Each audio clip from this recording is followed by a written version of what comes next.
বলা হয়ে থাকে রেকর্ড নাকি গড়াই হয় ভাঙার জন্য। দেখতে বা শুনতে অবিশ্বাস্য মনে হয়েছে, তবুও পরে সেই রেকর্ড ভেঙে গেছে এমন ঘটনা তো কম নেই। ভারতেও একটি রেকর্ড টিকেছিল ৪০ বছর, তাও আজ ভেঙে গেছে।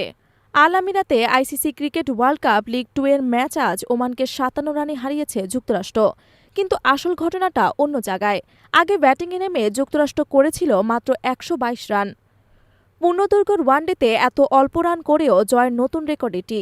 এর আগে ১৯৮৫ সালে ৪ জাতির টুর্নামেন্টে শারজাতে পাকিস্তানকে ৩৮ রানে হারিয়েছিল ভারত। সেই ম্যাচে আগে ব্যাট করে ভারত করেছিল ১২৫ রান। সেই রেকর্ড ভেঙে নতুন রেকর্ড গড়ল যুক্তরাষ্ট্র।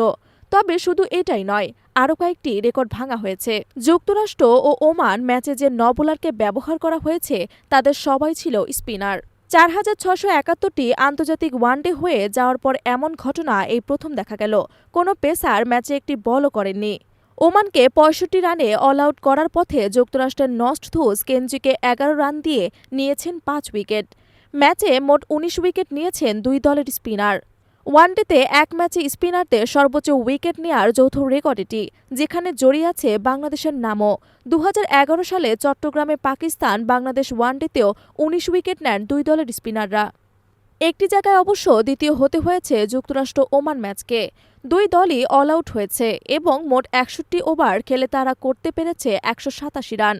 দুই দলই অল আউট হয়েছে এমন ওয়ানডেতে সবচেয়ে কম রানের রেকর্ড ২০১৪ সালের ভারত বাংলাদেশ ম্যাচে। মোট ৪১ ওভার খেলে দুই দল তুলেছিল ১৬৩ রান।